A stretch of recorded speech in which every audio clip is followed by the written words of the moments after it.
Hello friends, Saman Gupta mathematics and physics classes में आपका स्वागत है। और मैं आज आपके सामने पुनः एक नए टॉपिक के साथ उपस्थित हुआ हूं और उम्मीद करता हूं कि मेरे द्वारा निर्मित आज का यह वीडियो भी आपको अच्छा लगेगा। स्टूडेंट्स, मेरे वीडियो को अंत तक देखिएगा और अगर आप नए सब्सक्राइबर हैं तो आप पहले मेरे चैनल को सब्सक्राइब कर लें, बेल आइकन्स दबाएं ताकि मेरे आने वाले वीडियो का हर नोटिफिकेशन आपको पहले प्राप्त हो सके। स्टूडेंट, आप लोगों के समक्ष लेके उपस्थित हुआ हूँ। उस टॉपिक का नाम है मीटर सेतु अर्थात मीटर ब्रिज। ठीक है, व्हीट स्टोन ब्रिज के बारे में मैंने पिछली कक्षा में आप सबके समक्ष विस्तृत विस्तार पूर्वक उसको एक्सप्लेन किया था। डेरिवेशन, प्रिंसिपल और उसके फार्मूला पूरा प्रूफ किया था मैंने आपके लिए। तो अगर उसमें किसी प्रकार की कोई समस्या आ रही हो तो फ्रेंड्स आप मुझे इनबॉक्स में या मुझे कमेंट बॉक्स में भी आप सेंड कर सकते हैं लिखकर। जो समस्या हो आप लिखकर सेंड कीजिए, मैं आपके उस प्रॉब्लम को सॉल्व करने की कोशिश करूंगा। Students and friend, Wheatstone bridge के सिद्धांत पर आधारित हमारा ये टॉपिक है मीटर ब्रिज या मीटर सेतु। ठीक है स्टूडेंट, मीटर सेतु क्यों कहते हैं, ये हमारा आज का पहला प्रश्न है। फिर मैं आपको मीटर सेतु के बारे में कुछ कॉमन जानकारी दूंगा और डायग्राम बनाकर पूरा आपको विधिवत एक्सप्लेन कर दूंगा कि मीटर सेतु को आप कैसे हल कर सकते हैं, कैसे याद कर सकते हैं और उसका प्रैक्टिकली ज्ञान आप कैसे प्राप्त कर सकते हैं। ठीक है, तो चलिए आते हैं। सबसे पहले सवाल का मैं जवाब आपके समक्ष रखता हूं कि मीटर सेतु को मीटर सेतु क्यों कहते हैं। स्टूडेंट, सबसे पहले तो आप ये जान लीजिए कि मीटर सेतु एक ऐसा उपकरण होता है जिसके द्वारा या जिसके सहायता से किसी अज्ञात प्रतिरोध का प्रतिरोध ज्ञात किया जाता है या किसी चालक पदार्थ के विशिष्ट प्रतिरोध का मान भी इसके द्वारा ज्ञात किया जाता है। ठीक है, तो स्टूडेंट एंड फ्रेंड्स, आपको इस बात को ध्यान रखना चाहिए, मीटर सेतु में मैंगनीन या कॉन्स्टेंटन का 1 मीटर लंबा तार लगा होता है। ध्यान रखिएगा, मैंगनीन या कॉन्स्टेंटन का 1 मीटर लंबा तार लगा होता है, इसलिए इसे मीटर सेतु कहते हैं। इसमें एक लकड़ी का मतलब एक पट्टा होता है जिसके ऊपर 1 मीटर स्केल लगा होता है। मीटर स्केल के समांतर 1 मीटर मैंगनीन या कांस्टेंट का वायर लगा होता है। ठीक है, वायर को 2 पिन के द्वारा कस दिया जाता है। अब इन दोनों पिनों के 2 सिरे पर पित्तल की 2 एल आकार की पट्टी लगी होती है, ठीक, जिस पर 2 सिरे होंगे, है ना। अब इन दोनों एल आकार के 2 पट्टियों के बीच में एक अन्य पित्तल की पट्टी लगी होती है जिसमें 3 सिरे होते हैं, 3 ज्वाइंटर पॉइंट कह सकते हैं या 3 बिंदु उस पर होते हैं जिसमें वायर को हम जोड़ सकते हैं, ज्वाइंट कर सकते हैं। ठीक है, तो आइए स्टूडेंट, मैं आपको डायग्राम के माध्यम से बताता हूं। आप डायग्राम को देखिएगा और मैं एक एक लाइन आपको डायग्राम के माध्यम से आपके सारे समस्याओं का समाधान करता हूं। कि डायग्राम मैं आपके सामने प्रस्तुत किया हूं, प्रेजेंट किया हूं, देख रहे होंगे आप स्टूडेंट एंड फ्रेंड्स। ठीक बा, अब चलते हैं एक एक्सप्लेन करते हैं कि कहता क्या है डायग्राम। जैसा कि हम बोले ना पहले कि इसमें 1 मीटर लंबा मैंगनीन या कॉन्स्टेंटन का तार होता है और इस पर 3 पित्तल की प्लेट लगी होती है जिसमें 2 पित्तल की प्लेट एल आकार का और एक जो होती है सिंपल प्लेट होती है। ठीक है ना, ये भी पीतल की ही होती है लेकिन ये स्केल आकार का है, सिंपल लाइन आकार का है। ठीक, तो स्टूडेंट क्या करते हैं, ये पूरा प्रक्रिया जो है वो एक लकड़ी के पटरी के ऊपर व्यवस्थित रहता है। वो रेक्टेंगल आकार का पटरा होगा हमारा। ठीक, देखिए ये 1 मीटर लंबा स्केल है और 1 मीटर लंबा स्केल के समांतर 1 मीटर मैंगनीन या कांस्टेंट का तार लगा हुआ है। ये मैंगनीन या कांस्टेंटन का जो तार है 1 मीटर लगा हुआ, इस तार के कारण ही इस पूरे प्रक्रिया को या इस पूरे प्रोसेस को मीटर स्केल कहते हैं। इसको ध्यान रखिएगा। ठीक है, देखिए क्या होता है, एल आकार का जो पीतल का प्लेट रॉड लिए हैं हम लोग, प्लेट जिसको कह सकते हैं, तो इस पर 2 बिंदु होते हैं या ज्वाइंट होते हैं। एक ऊपर में दिख रहा है और एक ज्वाइंट यहाँ लग रहा है जिसमें तार को जोड़े हैं। ठीक है, ऊपर वाला खाली है। दूसरा का प्लेट का भी एक ऊपर वाला सिरा खाली है और इसमें एक ज्वाइंट पर तार जुड़ा हुआ है। तीसरा वाला जो प्लेट होता है उस पर 3 ज्वाइंटर होते हैं, 1 2 और 1 3। स्टूडेंट, होता क्या है कि इस मैंगनीन या कांस्टेंटन के तार में कुंजी की सहायता से, कुंजी मतलब स्विच की सहायता से सेल ई को जोड़ दिया जाता है ताकि इसमें धारा का प्रवाह हो तो पता चले और ना हो तो भी पता चले। अब धारा का प्रवाह हो रहा है कि नहीं हो रहा है वो कैसे पता चलेगा, तो उसके लिए स्टूडेंट ये जो बीच में प्लेट दिख रहा है पीतल का, इस प्लेट पर एक गैल्वेनोमीटर जोड़ देते हैं। गैल्वेनोमीटर धारामापी, ठीक है। एक सिरा गैल्वेनोमीटर का जो रहता है उस पर जॉकी लगा होता है, ठीक, जॉकी, हुक बोलते हैं उसको, हुक लगा रहता है और उसका संबंध हम इस तार पर करते हैं दूसरे सिरे का, ठीक है। ये गैल्वेनोमीटर हो गया, ठीक। तो प्रतिरोध या विशिष्ट प्रतिरोध कैसे ज्ञात करेंगे, तो स्टूडेंट ध्यान दीजिए, ये जो पूरा प्रक्रिया है वो व्हीटस्टोन सेतु के सिद्धांत पर आधारित है, अर्थात व्हीटस्टोन ब्रिज के सिद्धांत पर ये निर्भर करता है। ये जो दो सिरा दिख रहा है ना, दो खाली स्थान और यहाँ दो खाली स्थान, तो जिस प्रतिरोध का मान हमको पहले से पता हो यहाँ पर हम उसको जोड़ देते हैं, जिसका मान हमको पता है इन दोनों पीतल के प्लेटों के बीच में जोड़ देते हैं। जैसे कि नाम देते हैं RB, ऐसे नाम दे रहे हैं कुछ भी अपने अनुसार।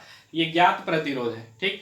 जिसका मान ज्ञात करना रहता है, मतलब अज्ञात प्रतिरोध, उसको इन दोनों प्लेटों के बीच में जोड़ देते हैं। मान लेते हैं ये प्रतिरोध के रूप में हम दर्शा दे रहे हैं यहाँ पर कि ये अज्ञात प्रतिरोध है, ठीक है।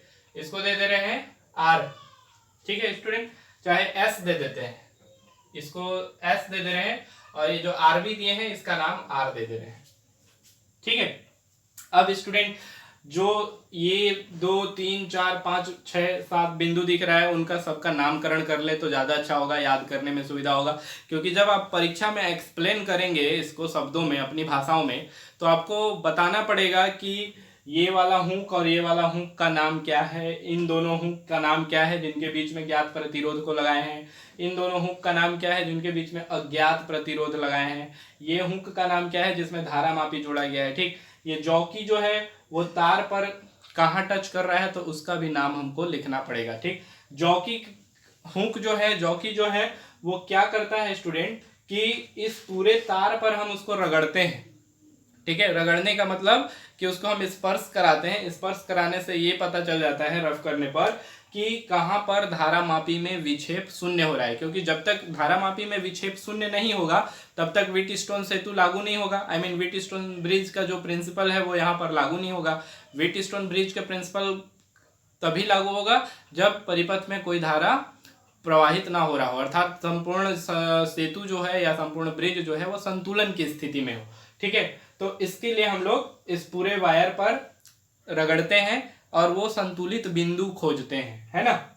इसकी पूरी लंबाई 1 मीटर होती है, ध्यान रखिएगा। तो स्टूडेंट मैं इनका नामकरण कर दे रहा हूं, ठीक, आपको याद करने में सुविधा होगा। देखिए स्टूडेंट, हमने यहाँ पे ले लिया, इसका नाम M कर दिए, इसको NAD, ये X, ये Y, ठीक है।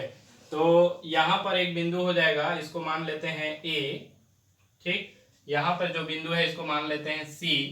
अब स्टूडेंट ये जो बीच में जॉकी लगा हुआ है इसको जॉकी को J मान ले रहे हैं और J इस तार पर जो संतुलन बिंदु होगा मान लेते हैं कि वो संतुलन बिंदु होगा हमारा B, ठीक है।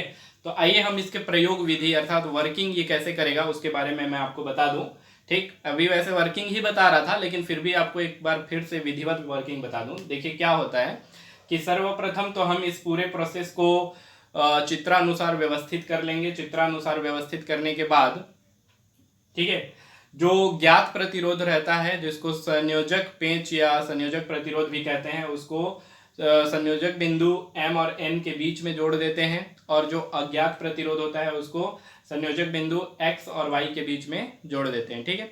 जो संयोजक बिंदु D है या बीच वाला बिंदु D जो है इसका एक सिरा धारामापी से तथा धारामापी का दूसरा सिरा जॉकी की सहायता से जोड़ देते हैं।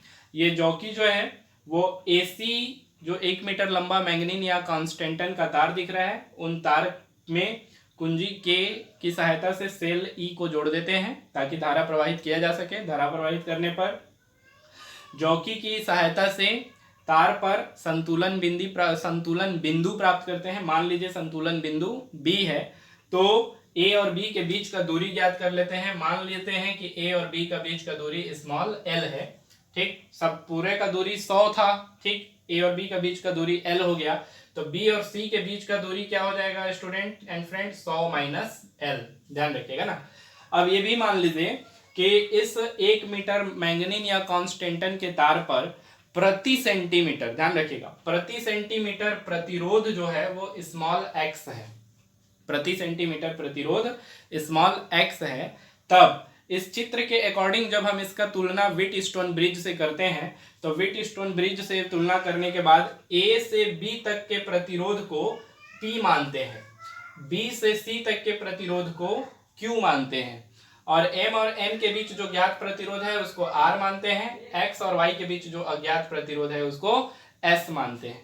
ठीक है, तो ऐसा करने के बाद हम इसके लिए जो सूत्र है हमारे पास P/Q बराबर R/S, इस सिद्धांत के आधार पर हम इसको हल करेंगे। हल करने से पहले मान लेते हैं कि ठीक है, जो P है वो P का मान कितना होगा और जो Q है उसका मान कितना होगा। ठीक है, तो देखिए स्टूडेंट, P का जो मान है, P का मान वो हो जाएगा L इंटू एक्स, जहां X मैं बताया कि X जो है वो प्रति सेंटीमीटर प्रतिरोध है और L A से B तक की दूरी है। Q का मान हो जाएगा student and friend 100 minus L into x. ठीक है, ये मान हो गया। अब R और S का मान आपको रखना है तो आप कैसे रखेंगे? तो अगर आप R और S का मान नहीं भी रखेंगे तो चलेगा, क्योंकि हमारे पास R का मान जो दिया रहेगा वो तो ज्ञात ही रहेगा और S का मान हमको तो ज्ञात करना है ना। तो इस सूत्र पर चलते हैं। इस सूत्र के आधार पर मान रखने पर देखिए क्या हो जाता है, L इंटू एक्स बटा 100 माइनस L इंटू एक्स बराबर R अपॉन S, ये हो जाएगा स्टूडेंट।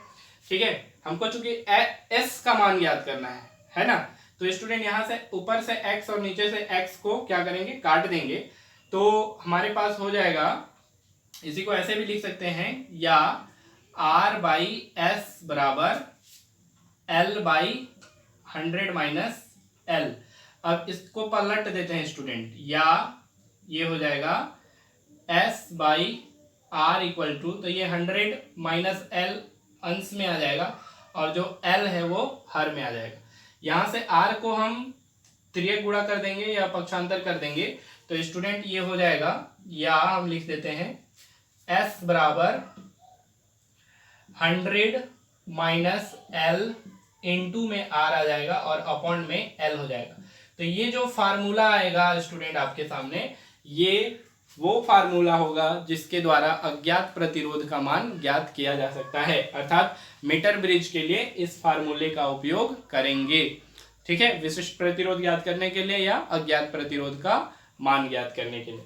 ठीक है, तो स्टूडेंट जब आप इस टॉपिक को पढ़ेंगे तो इस टॉपिक पर आधारित प्रैक्टिकल भी किया जाएगा, तो मैं आपसे उम्मीद करता हूं कि आप अपने विद्यालय स्तर में प्रैक्टिकल करके ज़्यादा से ज़्यादा समझिएगा, इसलिए प्रैक्टिकल करके आप इसका अध्ययन करिएगा। ठीक है, मेरा वीडियो आपको कैसा लगा ये कमेंट करके ज़रूर बताइएगा। स्टूडेंट्स एंड फ्रेंड्स, हम विद्युत धारा चैप्टर से संबंधित पहले पार्ट का कुछ फार्मूला यहाँ पर लिख दिए हैं। I equal to Q/T, Q equal to NE, I equal to NE upon T, I equal to NEA/VD, J equal to I/A या NE/VD और E equal to W upon Q।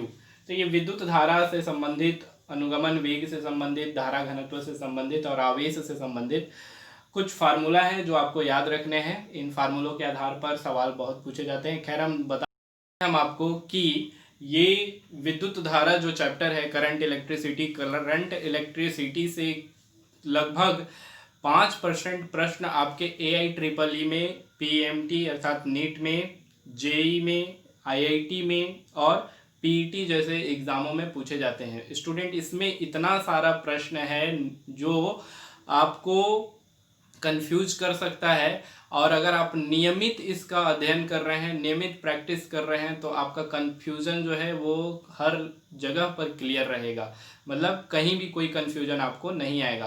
तो स्टूडेंट, मैं आपसे अपेक्षा लगा के रखा हूँ कि आप भविष्य में अगर IIT, NEET, PET, AIEEE, JEE की तैयारी कर रहे हैं या करेंगे, तो आप इस चैप्टर को एकदम गहराई से पढ़िएगा, कहीं भी कोई चीज़ मत छोड़िएगा और जितना ज़्यादा हो सके आप इसका प्रैक्टिस करिएगा घर में बैठे। ठीक है, चलिए स्टूडेंट, मैं आपको पहला सवाल लेके चल रहा हूँ कि एक तार में 10 मिनट में 30 कूलाम आवेश प्रवाहित हो रहा है। तार में धारा का मान ज्ञात कीजिए। तो धारा का मान ज्ञात करने के लिए स्टूडेंट सबसे पहले तो देख लीजिए कि प्रश्न में दिया क्या हुआ है। समय का मान दिया हुआ है और कूलाम आवेश का मान दिया हुआ है। तो ऐसा लग रहा है कि I बराबर Q बटा T का फार्मूला हम लगाकर इसका मान ज्ञात कर सकते हैं, या NE का मान दिया, N का मान दिया रहता तो भी हम ये वाला फार्मूला लगा देते, I बराबर NE अपॉन T। ठीक है, तो स्टूडेंट हमारा जो ये पहला फार्मूला है उसी के आधार पर ये हल हो जाएगा। कैसे? तो आप सबसे पहले लिख लेंगे कि small t equal to 10 minute दिया है ना, और स्मॉल क्यू की जगह पर अब कैपिटल क्यू का प्रयोग करिएगा। क्यू इक्वल टू 30 कूलाम दिया हुआ है। तो स्टूडेंट आई इक्वल टू होता है क्यू बाई टी, मतलब हो जाएगा 30 अपॉन 10, है ना। 30 अपॉन जो 10 है, 10 मिनट में है स्टूडेंट, ध्यान दीजिएगा। तो मिनट को आप पहले सेकंड में कन्वर्ट कर लीजिए, तो 10 इंटू 60 हो जाएगा।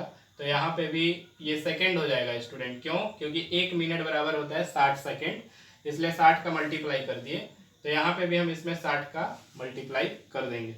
ठीक है, अब क्या करना है स्टूडेंट कि इसको काटने में ही ज़्यादा भलाई दिख रहा है। देखिए ये तो हो जाएगा, एक जीरो से एक जीरो कट गया, कैंसिल हो गया। आई इक्वल टू हो जाएगा 3 अपॉन 6 दहा में 60, है ना। अब 60 से 3 में भाग दीजिएगा तो नहीं जाएगा, जीरो लगा के दशमलव लगाइएगा तो यहाँ एक जीरो बढ़ जाएगा।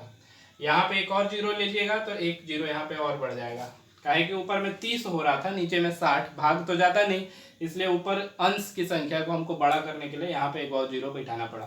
ठीक है, अब देखिए स्टूडेंट ये कट जाएगा, जीरो से जीरो कैंसिल हो गया, है ना। अब कितना बच गया? 6 और ऊपर में 30, तो 6 पचे होता है 30, मतलब 6 का पढ़ा 5 बार पढ़ेंगे तो आ जाएगा। तो I इक्वल टू 0.05। आई क्या है स्टूडेंट? धारा है, और धारा का मात्रक क्या होता है? एम्पियर होता है। तो यहाँ पर आप 0.05 एम्पियर लिख दीजिए, यही हमारा क्या हो जाएगा? आंसर हो जाएगा। ठीक है, बहुत न्यूमेरिकल हल करना बहुत ही आसान होता है, बस कि आपको फार्मूला याद हो और आपका प्रैक्टिस बहुत अच्छा हो। चलिए हम आते हैं, आपको दूसरा सवाल में ले चलते हैं। स्टूडेंट सवाल है कि बिंदु A से B की ओर 10⁻³ सेकेंड में 10⁻³ सेकेंड में 10⁹ इलेक्ट्रॉन प्रवाहित होते हैं। विद्युत धारा का मान और दिशा यह बताइए। स्टूडेंट यहाँ पर दो चीज़ दिया हुआ है, एक समय का मान सेकंड में दिया है तो आपको बदलने की जरूरत नहीं है। दूसरा 10⁹ इलेक्ट्रॉन, मतलब इलेक्ट्रॉनों की संख्या दिया हुआ है, और इलेक्ट्रॉनों की संख्या यहाँ पर है स्टूडेंट I बराबर NE अपॉन T। N जो है इलेक्ट्रॉनों की संख्या है। ठीक है, तो आप जो है लिख दीजिए कि दिया है, क्या दिया है स्टूडेंट? तो small t equal to 10⁻³ second दिया हुआ है ना, और n इक्वल टू दिया है 10⁹ इलेक्ट्रॉन, और एक इलेक्ट्रॉन का जो मान होता है, आवेश होता है, वो 1.6 इंटू 10⁻⁹ कूलाम होता है स्टूडेंट। ये तो मालूम ही होगा, और नहीं होगा तो इसको याद रखिएगा। अब आपके पास फार्मूला जो है उस पर रख दीजिए, बताइए कि बिकॉज I इक्वल टू होता है NE अपॉन T। तो मान रख लेते हैं 10⁹ इंटू 1.6 इंटू 10⁻⁹ कूलाम अपॉन में 10⁻³ स्टूडेंट कुछ नहीं करना है आपको। 10⁻³ जो नीचे दिख रहा है उसको आप ऊपर ले जाइएगा तो 10⁻+3 हो जाएगा, और यहाँ पे 10⁹ दिख रहा है ना। तो देखिए क्या हो जाएगा, ये जो 10⁹, 10⁻⁹ और 10⁻³ जो हल करेंगे तो 1.6 गुणित 10 का घात 9 माइनस 19, ये नीचे से ऊपरे जाएगा, मतलब हर से अंश में जाएगा तो प्लस हो जाएगा, +3 हो जाएगा। ठीक है ना। अब स्टूडेंट देखिए, ये 9 और ये 3 12 जुड़ जाएंगे, दोनों प्लस में है, लेकिन यहाँ पर ये -19 है, तो स्वाभाविक है कि 12 में से 19 को घटा देंगे तो 1.6 यहाँ बचेगा। 1.6 गुणित 10 का घात 19 में से 12 घटेगा तो -7 बचेगा स्टूडेंट। ठीक है, ये I का मान आ गया, तो यहाँ पे हम इसको एम्पियर दे देंगे, है ना। ये इसका आंसर हो जाएगा। तो ऐसे ही इसको हल करेंगे, ऐसे इससे संबंधित और भी सवाल है, इस फार्मूले से हल कर लेते हैं। ठीक, तो चलते हैं एक और सवाल लेते हैं, उसके बाद हम सवालों का जो संबंध है वो किसी और से संबंधित सवाल बनाएंगे। तीसरा सवाल है हमारे पास स्टूडेंट कि किसी विद्युत परिपथ में 3 एम्पियर की धारा 5 मिनट तक प्रवाहित करने में 1350 जूल कार्य करना पड़ता है। परिपथ में प्रयुक्त स्रोत या स्रोत का विद्युत वाहक बल ज्ञात कीजिए। अब यहाँ पर जूल दिया हुआ है और विद्युत वाहक बल ज्ञात करना है, तो इस पूरे सूत्र में लास्ट वाला देख लीजिए, E बराबर है W/Q, मतलब कार्य अपॉन आवेश, है ना। तो कार्य का मात्रक जूल होता है, आवेश का मान हमको मालूम है या हम रख सकते हैं जो दिया हुआ है, ठीक। या आवेश का मान ज्ञात करने के लिए यहाँ से हम मान निकाल सकते हैं Q बराबर I इंटू टी। आई का मान दिया हुआ है, समय का भी मान दिया हुआ है, ठीक है। तो आइए स्टूडेंट मैं आपको बता दूं कि इसमें क्या क्या दिया है और कैसे हम इसका मान निकालेंगे, ठीक है ना। सबसे पहले तो हल लिख लेंगे और जो प्रश्न है उसको पढ़ेंगे कि विद्युत परिपथ में 3 एम्पियर की धारा दी हुई है, मतलब कि आपको दिया हुआ है I = 3 एम्पियर, समय का मान दिया हुआ है T = 5 मिनट, है ना। 5 मिनट को सेकेंड में कन्वर्ट करेंगे तो 5 × 60 = हो जाएगा सेकेंड हो जाएगा स्टूडेंट, है ना, ये सेकेंड हो जाएगा। अब यहाँ पे प्रवाहित करने में 1350 जूल कार्य करना पड़ता है, मतलब W का मान दिया हुआ है 1350, है ना। तो परिपथ में प्रयुक्त स्रोत का विद्युत वाहक बल ज्ञात कीजिए, आपको E का मान ज्ञात करना है, ठीक। फार्मूला होता है स्टूडेंट, चूंकि E बराबर होता है W/Q और Q बराबर हम जानते हैं, ठीक है। यहीं पे मैं कर दे रहा हूं, देखिएगा, चूंकि Q बराबर होता है I इंटू टी। कैसे आएगा स्टूडेंट, यहाँ देखिए I बराबर Q/T है, तो Q बराबर I और T का मल्टीप्लाई हो जाएगा, तो I इंटू टी। इसलिए यहाँ जो E दिख रहा है वो हो जाएगा E बराबर, अतः कर दे रहा हूं, अतः E बराबर W/I इंटू टी, मतलब W का मान 1350 और I इंटू टी का मान, I का मान कितना है 3 और T का मान कितना हो जाएगा 5 × 60, है ना, सेकेंड, एम्पियर सेकेंड, ठीक है स्टूडेंट। यहाँ पर आप इसको हल कर लीजिए, ऐसा लग रहा है कि ये वाला 0 से ये वाला 0 कट जाएगा, तो 6 × 5 = 30 और 30 × 90 हो जाएगा, मतलब 135 ऊपर में बचेगा और नीचे में 90 बचेगा। तो E बराबर, देखिए स्टूडेंट, 90 से 135 में भाग दे दीजिए, तो ऐसा जा रहा है कि 90 दूना 180 होता है, तो ना भाग तो जाएगा नहीं, लेकिन 90 एकम 90 चला जाएगा।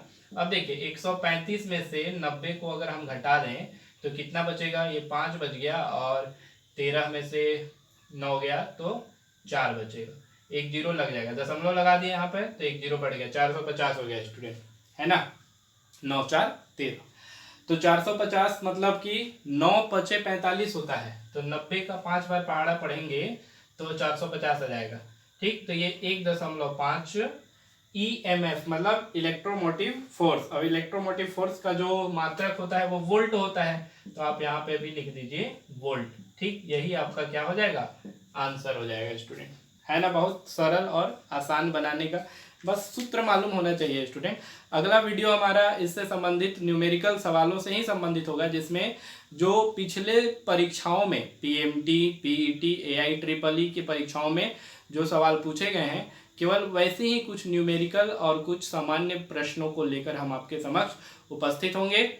आप मेरे YouTube चैनल को कंटिन्यू देखते रहिए, और अगर आप नए सब्सक्राइबर हैं तो आपसे निवेदन है कि आप मेरे चैनल को सब्सक्राइब कर लीजिए, बेल आइकन्स दबाइए, ताकि आपको मेरे आने वाले हर वीडियो का नोटिफिकेशन प्राप्त हो सके।